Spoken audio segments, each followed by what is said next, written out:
আসসালামু আলাইকুম কলেজার বোনেরা, আমি কোথায় যাচ্ছি? আজকে আমি যাচ্ছি ভিডিও করার জন্য। তো আমি জানি না কতটুকু ভিডিও করতে পারবো, কিন্তু ভিডিও করতে এসে আমি ভিডিও করতে পারি নাই। তো তারপরে যাই হোক না কেন, আমি আর আমার ছেলে ফুচকা খাইতেছি। ফুচকা খেতে খেতে এখন আমি কি করব, চিন্তা ভাবনা করতেছি তাহলে বাসায় চলে যাব, কারণ দরকার নেই। ভিডিও করতে আসছি, শুক্রবার দিন ভিডিও করতে আসছি, ভিডিও করতে পারতেছি না। ও মাই গড, আমি কি করি? ভিডিও পাগল আমি, ভিডিও প্রেমী আমি। যাই হোক না কেন, তোমাদেরকে বলবো অবশ্যই আমার পুরো ভিডিও দেখবা। এই দেখো আমি এখন কি খাচ্ছি। আমি এখন খাচ্ছি হলো গিয়া, দেখো কেক খাচ্ছি। কেকটা অনেক মজা ছিল, আমি কিনেছি। এখন এত মানুষ আমার শুক্রবার বিরক্ত করতেছিল, এই বিরক্ত দেখে আমি বাসায় চলে আসছি। সবাই সেলফি সেলফি, ভিডিও ভিডিও, পাগল হয়ে যাব। আমি অনেক মুখ টুক ডেকে থাকি, চুরি করে থাকি, কিন্তু তারপরে মানুষজন আমাকে চিনে ফেলে আমার গেট আপ ফেট আপ দেখে। এখন আমি ছাদে ভিডিও বানায় এসে এখন আমি চলে আসছি আমার জামাইয়ের লগে একসাথে রান্না করব। তো রান্না করার জন্য এই যে আমি সব কিছু দিয়ে দিয়েছি।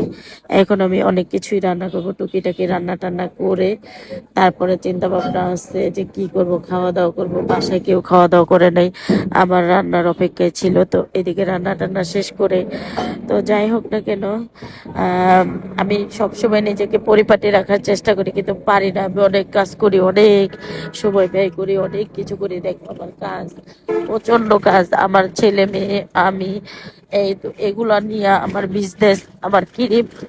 যারা যারা আমার ক্রিম নেবা সরাসরি কন্ট্যাক্ট নাম্বারে কল দিবা। তো যারা যারা আমার ক্রিম নেবা সরাসরি কন্ট্যাক্ট নাম্বারে কল দিবে। আলহামদুলিল্লাহ, মাশাল্লাহ, আমার ক্রিম অনেক ভালো। ও আবার পরের দিন সকালবেলা ভোর 5টা বাজে সারা রাত রান্না টান্না করছি, করার পরে রান্না টান্না করে এগুলো নিয়ে বের হয়ে চলে গেলাম ভোর 5টা বাজে। 5টা বাজে আমি কোথায় যাচ্ছি? 5টা বাজে আমি যাচ্ছি আমার বোন অসুস্থ, ঢাকা বারডেম হসপিটালে আমার বোন অসুস্থ, সেখানে যাচ্ছি। আর এইদিকে আমাদের অনেক ক্ষুধা লাগছে, কিন্তু বাসায় আমরা আর রান্না করার টাইম পাইনি, কারণ সকালে যেতে হবে, আবার ব্যাক করতে হবে। তো ব্যাক করে ফিরে আসতে হবে, এর জন্য আমরা ওইখানে খেয়ে নিলাম এক দোকান থেকে।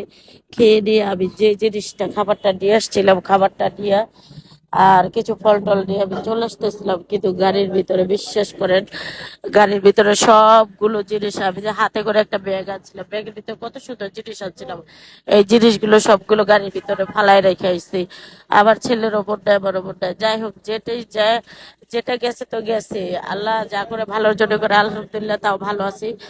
আবার দেখলাম যে বিকাশের দোকান খোলা নাই, হাতে ক্যাশে টাকা নাই। তা বিকাশের দোকান থেকে টাকা তুলে নিলাম। টাকা তুলে নেওয়ার পরে আস্তে আস্তে করে আমি আবার রুটি কলা আবার কিনে নিলাম তোমার জন্য রুটি কলা আপেল কমলা কিছু কিনে নিলাম, যতটুকু আমার অ্যাবিলিটিতে আছে ততটুকু কিনে নিলাম। আলহামদুলিল্লাহ, বারডেম হসপিটালে এখন আমরা প্রবেশ করতেছি। আরো আগে যেতে পারতাম, যে আমাদের খাবারগুলো হারায় গেছে দেখা। তো আলহামদুলিল্লাহ, তারপরে যতটুকু পারছি কিনে কিনে নিয়ে আবার আমরা চলে আসতেছি। তো বারডেম হসপিটালে চলে আসলাম, রুগীকে দেখলাম। আসলে এই রোগীর জন্য সবাই দোয়া করবেন, আমার বোনটার জন্য সবাই দোয়া করবেন। আমার বোন অনেক অসুস্থ, অনেক বেশি অসুস্থ, সবাই দোয়া করবেন। বলা যায় কোমায় চলে গেছে, অনেকটাই কোমায় চলে গেছে। দোয়া করবেন আপনারা আমার বোনের জন্য। আর আমরা সবাই, আমি আর আমার ছেলে আলহামদুলিল্লাহ এখন বাসার দিকে চলে যাচ্ছি। আমার বোনের জন্য দোয়া করবেন। আলহামদুলিল্লাহ, আমি আর আমার ছেলে চলে যাচ্ছি। সবাই ভালো থাকবেন। আর যারা যারা ক্রিম নেবেন চলে আসবেন, আজকে শনিবার সারাদিন বাসায় আছি, সবাই চলে আসবেন। যারা ক্রিম অর্ডার করবেন দ্রুত ক্রিম অর্ডার করবেন। সবাই ভালো থাকবেন, সুস্থ থাকবেন। আল্লাহ হাফেজ।